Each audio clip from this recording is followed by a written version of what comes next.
अमेरिकी सदर के फैसलों ने क्रिप्टो मार्केट का बट्ठा बिठा दिया। अमेरिकी सदर डोनाल्ड ट्रंप की जानिब से कनाडा, मैक्सिको और चीन के लिए नई टैरिफ पॉलिसी के ऐलान के बाद आलमी क्रिप्टो मार्केट में शदीद मंदी देखने में आई है। गैर मुल्की मीडिया रिपोर्ट्स के मुताबिक हफ्ते की शाम से अब तक आलमी क्रिप्टो करेंसी मार्केट $500 अरब का नुकसान उठा चुकी है। ग्लोबल क्रिप्टो एम कैप 14% तनज़्ज़ुली के साथ $3.49 ट्रिलियन से $3 ट्रिलियन पर आ पहुंची है। अमेरिकी सदर डोनाल्ड ट्रंप की टैरिफ पॉलिसी के ऐलान के बाद दुनिया भर में नई तिजारती जंग शुरू होने के खदशे का इजहार किया जा रहा है। बिटकॉइन, जिसे मजबूत तरीन क्रिप्टो करेंसी तस्वुर किया जाता है, टैरिफ पॉलिसी के ऐलान के बाद 3 हफ्ते की कम तरीन सतह पर आ चुका है। हफ्ते के इख्तिताम पर बिटकॉइन की कीमत 7% की कमी के साथ $93,768 रिकॉर्ड की गई और आज ये $90,000 की कम तरीन सतह पर जाने के दोबारा $94,476 पर आया है।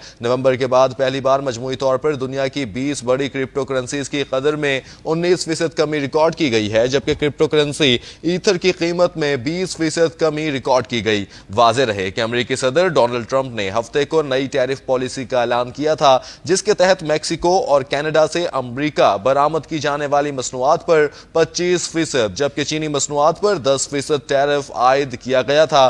नई टैरिफ पॉलिसी का इतलाक कल से होगा। अहम खबर आपको दे रहे हैं, अमेरिकी सदर के फैसलों ने क्रिप्टो मार्केट का बट्ठा बिठा दिया।